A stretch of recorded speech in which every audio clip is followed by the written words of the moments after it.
Hello all, I welcome you to my channel. So this is the continue video or part 4 video for chapter number 15, that is improvement in food resources. So in our last lecture we have discussed that we have to maintain the balance of manure and fertilizer in order to sustain the fertility of the soil. Okay students, so today we will start with the new portion, that is organic farming. And as you all know, the meaning of organic means natural, or the minimum use of fertilizer, or a farming system in which there is a minimum use of fertilizer. Such farming is called organic farming. A farming in which there is no chemical or minimum use of fertilizer is called organic farming. तो इसमें भी वही लिखा है, no use of chemical fertiliser, herbicides, pesticides, कोई भी दवाई या कोई भी कीड़े की केमिकल यूज़ किए बिना आपको सबसे ज़्यादा क्रॉप्स मिले, वो ऑर्गेनिक फार्मिंग के क्रॉप्स गिने जाएंगे. And with maximum input of organic manure, recycle farm waste, use of bio agents such as blue green algae in preparation of bio fertiliser, neem leaves, turmeric specifically in grain storage and bio pesticide. तो देखा students, fertilisers में किसको organic farming बोला जाता है? इसको organic farming बोला जाता है जिसमें मैन्योर का यूज हो, फर्टिलाइजर का कम यूज हो. ठीक है स्टूडेंट. थर्ड पॉइंट, जिसमें बायो फर्टिलाइजर्स का यूज ज़्यादा हो, जो एल्गे से बने हैं, ब्लू ग्रीन एल्गे. ठीक है स्टूडेंट्स. फोर्थ पॉइंट, जिसमें ग्रेन स्टोरेज में कोई पाउडर केमिकल यूज ना हो. ग्रेन स्टोरेज में नीम लीव्स, जो आपने 8th स्टैंडर्ड में भी पढ़ा था, नीम लीव्स या टर्मरिक पाउडर का यूज हो. ठीक है स्टूडेंट्स. जिसमें क्रॉपिंग पैटर्न का यूज हो, जो हम आज के वीडियो में पढ़ने वाले हैं, मिक्स क्रॉपिंग और इंटर क्रॉपिंग. ठीक है स्टूडेंट्स. जिसमें इरिगेशन है, इरिगेशन से पानी है वो सप्लाई होता है. ये सबको ऑर्गेनिक फार्मिंग बोलते हैं, जिसमें ये सब प्रैक्टिसेस होती है, जिसमें मैन्योर का यूज़ होता है, फर्टिलाइज़र का यूज़, केमिकल का यूज़ कम होता है, बायो फर्टिलाइज़र जो अलगे या माइक्रो ऑर्गेनिज्म से बनते हैं उसका यूज़ ज़्यादा हो, जिसमें कंपोस्ट का यूज़ हो. ठीक है, ये सभी जो फार्मिंग है उसको ऑर्गेनिक फार्मिंग हम बोल सकते हैं. ठीक है स्टूडेंट्स, तो आपको ये सब कुछ क्लियर हो गया होगा. ठीक है, तो अब हम आगे बढ़ते हैं स्टूडेंट्स इरिगेशन के ऊपर, जो एक प्रोसेस है जिससे क्रॉप है वो प्रोड्यूस हो पाएगा. ठीक है, सबसे पहले क्या आता है स्टूडेंट्स? प्लफिंग आता है. ठीक है, प्लफिंग के बाद आता है, प्लफिंग होता है. प्लफिंग के बाद हम सीड्स है उसको सॉइल में डिग करके उसके अंदर इंसर्ट करते हैं, जिसको सोविंग बोलते हैं. ठीक है ना स्टूडेंट्स. प्लफिंग में ही टिलिंग आ जाता है, और उसके बाद जो प्रोसेस आती है उसका नाम है इरिगेशन. इरिगेशन का मतलब क्या है? To supply water to the soil. To supply water to the soil. कैसे आप पानी को सप्लाई कर सकते हो ज़मीन में, इसकी जो मेथड है उसको हम इरिगेशन बोलते हैं. क्या बोलते हैं स्टूडेंट्स? उसको हम इरिगेशन बोलते हैं. तो चलो देखते हैं. Most agriculture in India is rain fade. Rain के ऊपर ही हमारा एग्रीकल्चर डिपेंडेंट होता है. That is success of crop in most area is dependent on timely monsoon and sufficient rainfall spread through most of the growing season. ठीक है students. Rainfall का spread कैसा है उसके ऊपर ही हमारा एग्रीकल्चर, फार्म सब कुछ डिपेंड होता है, क्रॉप का प्रोडक्शन. हेंस पुअर मॉनसून में कॉज क्रॉप फेलियर. तो अगर एक साल बारिश नहीं आई तो वो क्रॉप है वो फेल हो जाएगा, हम सबको मालूम है. इससे हमें गवर्नमेंट के पास सब्सिडी लेने जानी पड़ती है. ensuring the crops get water at the right stages during the growing season can increase the expected production of any crop. yield का मतलब क्या है स्टूडेंट्स? yield का मतलब है प्रोडक्शन. याद रखना, यील्ड का मतलब है प्रोडक्शन. कि अगर आप वाटर साइकिल को अच्छे से मेंटेन करोगे, ठीक है, राइट टाइम में वाटर सप्लाई करोगे, तो जिसके कारण क्रॉप का प्रोडक्शन है वो बढ़ जाएगा. Therefore many measures are being taken in order to have an agriculture with more and more irrigation methods. तो वो कौन कौन सी मेथड्स है वो हम देखने वाले हैं. और तो देखिए students, India has a wide variety of water resources and a highly varied climate. ठीक है, वाटर रिसोर्स की वेराइटी बहुत ज़्यादा है. वाटर है हम कई सारी जगह से हमें मिल पाएगा. जैसे कि wells, canals, tube wells, rivers, lakes, ये सभी रिसोर्सेज है। और क्लाइमेट हर एक स्टेट में अलग अलग है, वेरिड क्लाइमेट है। Under such condition several different kind of irrigation system must be adopted to supply water for agriculture land. इसके कारण अलग अलग एग्रीकल्चर सिस्टम है वो हमें इंडिया में एडोप्ट करनी ही पड़ेगी, वरना क्या होगा, वरना कोई जगह पे अच्छे से एग्रीकल्चर या फार्मिंग हो पाएगा और कोई जगह पे नहीं हो पाएगा। जहाँ पे मानसून वीक है वहाँ पे क्रॉप्स है वो ग्रो नहीं हो पाएंगे। तो सबसे पहली मेथड कौन सी है, वेल, जो कुएं से हम पानी निकालते हैं। There are two types of well, dug well and tube well. Dug well मतलब जो हमें पिट, जो हम खोद के बनाते हैं, और ट्यूब वेल मतलब कोई एक ट्यूब हम इंसर्ट करके, जो हम बोरवेल्स बोलते हैं, उसको ट्यूब वेल्स भी बोल सकते हैं। In dug well water is collected from water bearing strata, मतलब थोड़े डीप में एक स्ट्रेटा, एक लेयर है, जो एक अर्थ का एक लेयर है स्ट्रेटा, उसके ऊपर जो पानी है उसको हम निकाल लेते हैं। Tube wells can temp water from deeper strata. देखो स्टूडेंट्स, जो डग वेल है उसका जो पिट है वो बड़ा होता है, और ट्यूब वेल का जो पिट है वो छोटा होता है, एक डायामीटर फिक्स होता है, ठीक है, उसमें डीप होल्स किए जाते हैं, ठीक है। डग वेल है वो इतने बड़े डायामीटर का होगा स्टूडेंट्स, ठीक है, तो जो ट्यूब वेल है वो सिर्फ इतना ही डायामीटर का होगा, ठीक है। डग वेल है वो वाइड होते हैं ज्यादातर, डीप भी होते हैं, पर ट्यूब वेल जितने नहीं, ट्यूब वेल बहुत डीप होते हैं, जैसे कि 30 फीट के भी अभी बोरवेल्स है, वो सब घर में पानी नहीं आता है तो डग करवाते हैं, ठीक है। वेल्स भी बहुत डीप होती है पर ट्यूब वेल्स जितनी नहीं, ठीक है स्टूडेंट्स। और दूसरा, वेल से वो वाइड होती है, ट्यूब वेल से वो लेंथ में ज़्यादा होती है, मैक्सिमम होती है, ठीक है स्टूडेंट्स। तो ये सब कुछ आपको क्लियर हो गया होगा। Tube wells can tape water from deeper strata, from this well water is lifted from pumps for irrigation, ठीक है। इधर पंप्स रखे जाते हैं जिसके कारण पानी को नीचे से ऊपर लाने में मदद होती है, ठीक है स्टूडेंट्स। पंप्स हैं वो, जैसे कि यहाँ पे मैंने अगर एक पंप लगाया है, यहाँ पे अगर मैंने एक पंप लगाया है, तो वो पंप क्या करेगा स्टूडेंट्स, वो एक पाइप होगा, वो यहाँ से पानी लेकर ये पंप के साथ कनेक्टेड होगा, तो ये पंप से हमें आसानी से ये पंप से टैप में से पानी है वो भर के दे देगा। फिर वो ट्यूबवेल हो या वेल हो, दोनों में से ये पाइप है, एक कनेक्टिंग पाइप, वो पंप के साथ कनेक्टेड होता है। पंप है वो प्रेशराइज फॉर्म में पानी नीचे से ऊपर लेके आता है। जैसे हमारे घर पे मोटर होती है, वो क्या काम करती है, जो अंडरग्राउंड वाटर टैंक है उसको लिफ्ट करके, वो पानी को लिफ्ट करके ऊपर जो हमारा टेरेस पे एक बड़ा सा टैंक होता है वहाँ तक लेकर जाती है, सेमली, ठीक है स्टूडेंट्स। तो यहाँ तक आपको समझ में आ गया होगा। अब हम कैनाल्स के ऊपर जाते हैं। कैनाल से भी इरिगेशन होता है, कैनाल से भी वाटर सप्लाई होता है, ठीक है। In this system canal receive water from one और मोर रिजर्वायर ऑफ रिवर्स। रिवर्स से पानी है वो यहाँ पे आता है, कोई भी नदी से पानी है वो भर जाता है। यहाँ पे आप देख सकते हो स्टूडेंट्स, पानी है वो पूरा भर गया है यहाँ पे, ये है कैनाल, ये है कैनाल सिस्टम, ठीक है। The main canal is divided into branch canal, small canal for further distributaries to irrigatory fields. देखो स्टूडेंट्स, कई सारी रिवर्स हैं, ठीक है। ये रिवर्स है वो बिग कैनाल के साथ कनेक्टेड होती है, और ये बिग कैनाल से वो distributary canals, distributaries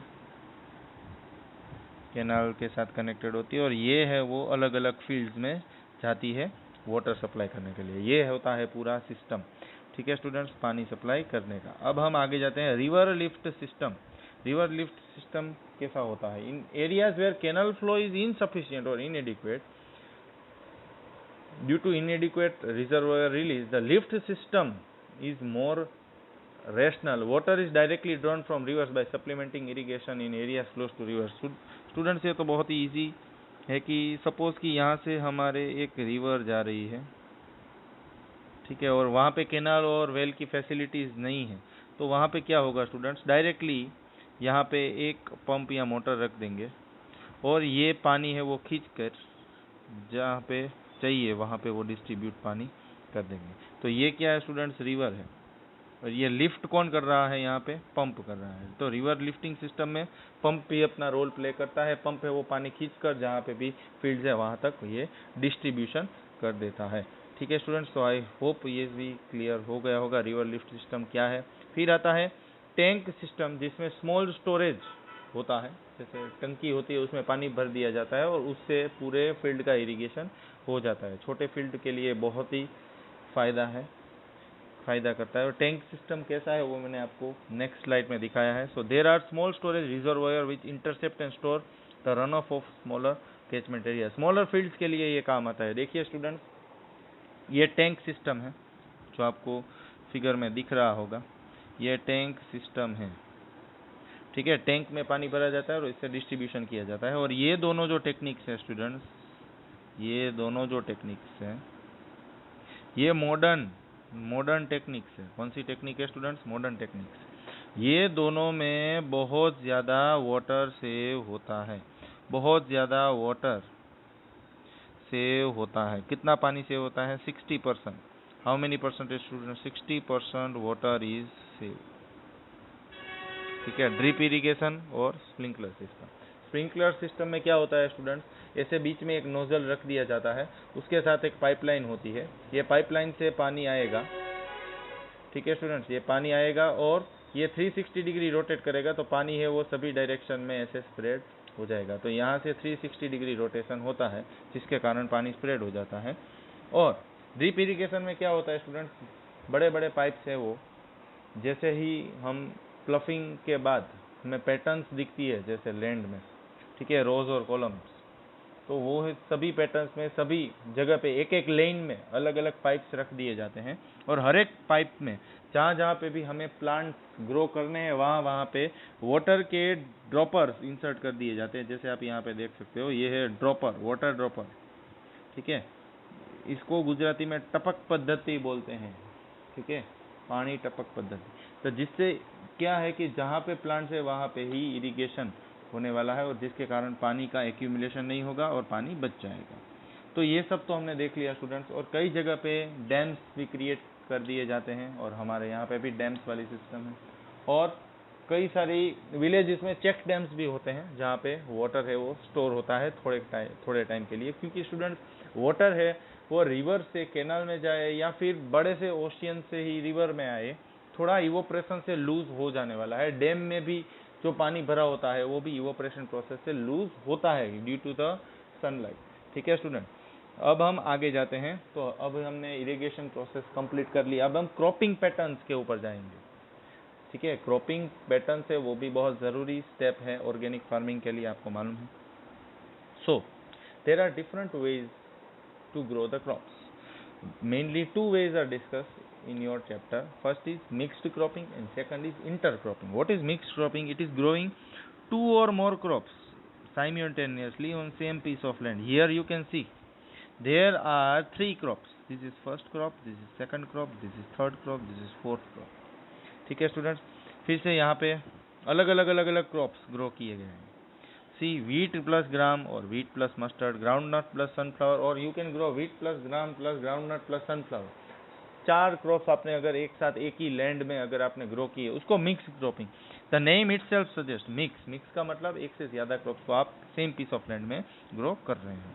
this reduce the risk and gives some insurance against failure of one of the crop. एक तो रिस्क रिड्यूस करता है कि भाई क्रॉप है वो प्रोटेक्टेड रहेगा एक दूसरे से। दूसरी चीज की अगर एक क्रॉप फेल हो गया तो दूसरा क्रॉप है वो अच्छी तरीके से ग्रो होगा और वो प्रॉफिट कमा के देगा, ठीक है स्टूडेंट्स। आगे जाते हैं students. Intercropping is growing two or more crop simultaneously on the same field. एक से ज्यादा, एक या एक से ज्यादा, वन और टू, आप देख सकते हो, इसको इंटरक्रॉपिंग बोलते हैं। फिर से ये क्रॉप फिर से यहाँ पे ग्रो हो गया, ठीक है, बीच में ये तो ग्रास है, ठीक है स्टूडेंट्स। तो intercropping is growing two or more crops in a definite pattern. आप यहाँ पे भी देख सकते हो एक डेफिनिट पैटर्न में ग्रो किया है, ये फर्स्ट सेकंड और थर्ड। तो फिर से जो नया क्रॉप होगा वो फिर से यही फर्स्ट सेकंड थर्ड एक पैटर्न में ग्रो किया जाएगा। फिर ऊपर भी ऐसे ही होगा, फर्स्ट सेकंड थर्ड, थर्ड के बाद फर्स्ट के बाद सेकंड। तो एक पैटर्न में जब एक क्रॉप को ग्रो किया जाता है एक से ज्यादा, तो उसको हम बोलते हैं intercropping. A few rows of one crop, a few rows of one crop with alternate with a few rows of second crop, ठीक है ना। अल्टरनेटली आप क्रॉप्स को ग्रो करोगे, जैसे कि सोयाबीन प्लस मेज और finger millet plus cowpea. The crops are selected such that the nutrient requirements are different. मतलब कि जो फर्स्ट सेकंड और थर्ड क्रॉप, फर्स्ट सेकंड और थर्ड, ये तीनों का न्यूट्रिएंट रिक्वायरमेंट अलग अलग होना चाहिए। जैसे कि NPK इसको नाइट्रोजन चाहिए, इसको फॉस्फोरस चाहिए, इसको पोटेशियम चाहिए, तीनों का न्यूट्रिएंट रिक्वायरमेंट अलग अलग हो, तभी आप इंटरक्रॉपिंग उसमें कर सकते हो। This ensures maximum utilisation of nutrient supply.